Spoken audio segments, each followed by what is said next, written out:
아멘. 오늘도 값없이 베풀으신 하나님의 끝없는 은혜를 누리며 승리하는 금일의 모든 분들이 되기를 소망합니다. 시편 54편은 다윗이 이 광야에 숨었을 때에 그곳 사람들이 사울에게 다윗을 고발하는 이야기, 다윗을 밀고 한 그 사건에 대한 이야기입니다.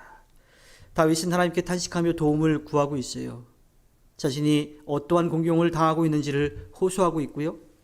또 원수들을 심판해달라고 요청하고 있습니다. 그리고 가장 중요한 것은 그러한 기도를 하나님께서 분명하게 기억하시고 응답해 줄 것이라고 하는 믿음과 확신을 가지고 있지요. 다윗은 억울하게 당하는 환난 속에서도 하나님이 자신을 지켜주실 것이라고 하는 믿음이 있었습니다. 아직 그에게는 환난이 더 남아 있었어요. 그 이후에도 어려움들이 계속 있었죠. 하지만 하나님께서 그를 돌보시고 지켜주실 것이라고 하는 믿음이 있었기 때문에 하나님 앞에 자신의 상황을 호소하고 있고 또 그 원수들을 멸해달라고 이야기하고 있고 또 그것을 응답해 줄 것이라고 하는 확신이 있었던 겁니다. 문제가 당장 해결되지는 않았지만 그 문제가 해결될 것이라고 하는 확신을 가지고 나아갔습니다. 다윗이 그렇게 할 수 있었던 이유는 하나님이 그의 편이 되어 주실 것이라고 하는 것, 그가 자신의 하나님이시라고 하는 것을 믿었기 때문입니다. 우리는 때로는 이 환난이 닥쳐올 때에 누군가를 원망하지요. 특별히 하나님을 많이 원망합니다. 이런 어려움들이 나에게 닥치지 않았으면 좋겠다라고 하는 그런 생각도 가져요. 그런데 그런 어려움을 통해서도 하나님은 살아계신 우리들에게 보여주시고 또 우리를 살아가신다는 것을 확신시켜 주시기도 하지요. 즉 그 일로 인하여서 하나님이 나의 편이 되시고 나의 도움이 되신다라고 하는 확신을 가지게 되기도 합니다. 사람을 의지하면 안 된다, 하나님만 의지해야 된다라고 하는 말을 우리가 자주 듣지요. 실제로 그렇게 살아가야 돼요. 그런데 우리의 삶에서 그렇게 살아가는 일이 생각처럼 그렇게 쉽지만은 않습니다. 하나님을 의지했던 믿음이 금세 보이지 않는 하나님을 저버리고 눈앞에 보이는 사람들, 그들에게 의지하려고 하는 마음이 생기죠. 많은 어려움과 위기를 겪었던 다윗, 과연 다윗은 어떻게 하나님만을 의지하며 살아갈 수 있었을까요? 어려울 때 나를 도와주는 사람이 있는 반면에 그 어려움을 더욱 크게 만드는 사람들도 있습니다. 지금 다윗도 그러한 사람들을 만난 거예요. 힘들고 어려운 상황 가운데 목숨이 위태로워서 쫓겨다니고 있는데 자신을 도와주는 사람이 아니라 오히려 자신의 상황을 밀고 가는 사람들과 함께 있었던 거죠. 사울 왕에서 도망쳐 은신하던 다윗을 밀고 한 사람들이 있었습니다. 시편 54편의 표지에 등장하는 10사람들이 바로 그 사람들이에요. 다윗이 그 10광야에 살고 있던 사람들과 어떤 관련이 있지 않았습니다. 그들에게 어떤 해를 끼치지도 않았어요. 그런데 그 10광야에 살던 사람들은 다윗을 사울에게 밀고 하고요. 또 다윗이 어떻게 지내고 있는지 토시 하나 빼놓지 않고 다 그 정보를 주고 있었던 겁니다. 그 10광야에 살던 사람들은요, 권력의 편을 드는 기회주의적인 사람들이었습니다. 그 10광야의 사람들 때문에 다윗은 큰 곤란에 처하게 되죠. 이런 행위를 보면 다윗은 포악한 사람들이 자신의 생명을 수색하고 있다고 하나님 앞에 호소하기에 이릅니다. 10광야의 사람들은 하나님을 자기 앞에 두지 않는 사람들이었어요. 그러니 하나님이 기름 부어 세우신 다윗을 사울 왕에게 고발하고 있고요. 그의 일거수일투족을 다 정탐하고 보고하고 있었던 겁니다. 왜냐하면 자신들의 이익을 위해서. 그들은 하나님을 두려워하지 않고 사람들만 보았고 자신의 당장의 이익만을 추구했던 그러한 사람들이죠. 하나님보다 권력자를 더 두려워하고 사람의 생명보다 자신들의 이익을 더 중요하게 생각했던 사람들이었습니다. 그러기에 사람의 생명도 아깝게 여기지 않았어요. 그가 어떻게 되든 상관이 없습니다. 자신의 이익만 채우면 된다라고 하는 생각이었던 거지요. 하지만 이런 일은 10광야에 살던 그 사람들에게만 일어나는 것이 아닙니다. 죄성을 가진 사람들, 자신의 욕심을 채우려고 하는 우리 모두에게 다 일어날 수 있는 일이라고 하는 겁니다.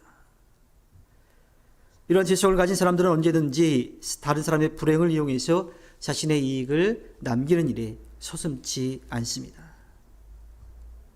그런 사람들로 인해 우리가 만약에 고통을 당한다 하더라도 우리는 절대로 절망해서는 안 됩니다. 우리는 다른 것에 의존하며 살아가는 것이 아니라 우리를 도우시고 살리시는 하나님만을 의지하며 살아가야 합니다.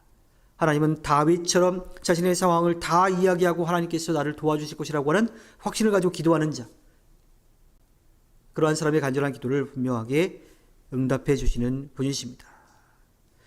그렇게 어려운 상황 가운데서 다윗은 무너지지 않았습니다. 사방이 적으로 가득하고요, 그 가운데 포위되어 있어서 아무것도 할 수 없는 그러한 상황에 처해 있을 때 다윗은 절대로 포기하거나 원망하지 않았습니다. 단지 자기의 상황을 하나님 앞에 아뢰고 그것에 대해서 하나님이 공의를 펼쳐달라고 구했고, 또 하나님께서 그것을 응답해 줄 것이라는 믿음과 확신이 있었던 거죠. 다윗은 전심으로 하나님을 의지했습니다. 그래서 다윗에게는 하나님이 나를 도우시며 내 생명을 붙드신다라고 하는 믿음과 그 고백이 있었던 거죠. 그 믿음은 둘 중에 하나를 선택하도록 하게 만듭니다. 눈앞에 보이는 세상의 것이냐, 아니면 눈앞에 보이지 않지만 나를 살리려고 하시는 하나님이냐. 다윗은 당장 눈앞에서 문제를 해결할 것 같이 보이는, 그러나 실제로 해결할 수 없는 세상을, 또 사람을 바라보는 것이 아니라 보이지 않지만 자신의 기도에 응답해 주실 분, 또 자신을 영원한 생명의 길로 인도해 주실 그 하나님을 선택하는 겁니다. 원수들은 눈에 보이고 하나님은 눈에 보이지 않지만 다윗은 누가 더 큰 능력을 가지고 있는지를 분명하게 알았습니다. 그래서 주저하지 않고 하나님 편에 서서 하나님 말씀대로 살아가기로 결정했던 겁니다. 자신의 생명을 수색하는 사람들을 보면서 두려워하기보다는 자신의 생명을 붙드시는 하나님을 보면서 평안을 누리기 시작했습니다. 그리고 그 믿음은 나중에 분명하게 보상을 받았죠. 그렇게 믿음을 가지고 확신을 가지고 기도했던 다윗에게 하나님은 그대로 응답해 주셨습니다. 하나님께서 다윗을 모든 환난에서 다 건져주신 거죠. 그리고 다윗은 원수들에게 하나님의 보복이 임하는 것을 분명하게 보게 되었습니다. 어려움이 닥쳐오면 주저하지 말고 눈에 보이지 않지만 우리를 살리려고 하시는, 또 우리를 지키시는 그 하나님을 바라보며 담대하게 나아가야 합니다. 다윗이 자신의 상황을 다 고백하고 또 하나님의 공의가 실현되게 해달라고 간절한 마음으로 기도하고 그 기도가 응답되어질 것이라는 확신을 가지고 기도했을 때에 하나님께서 그 다윗의 기도에 응답하셨던 거죠. 우리의 삶에도 우리의 어려움들을 하나님 앞에 다 내어놓을 때에 하나님께서 잊지 않고 분명하게 응답해 주실 것으로 믿고 나아가야 합니다. 다윗의 생명을 붙드셨던 하나님께서 우리의 생명도 붙들어 주실 것입니다.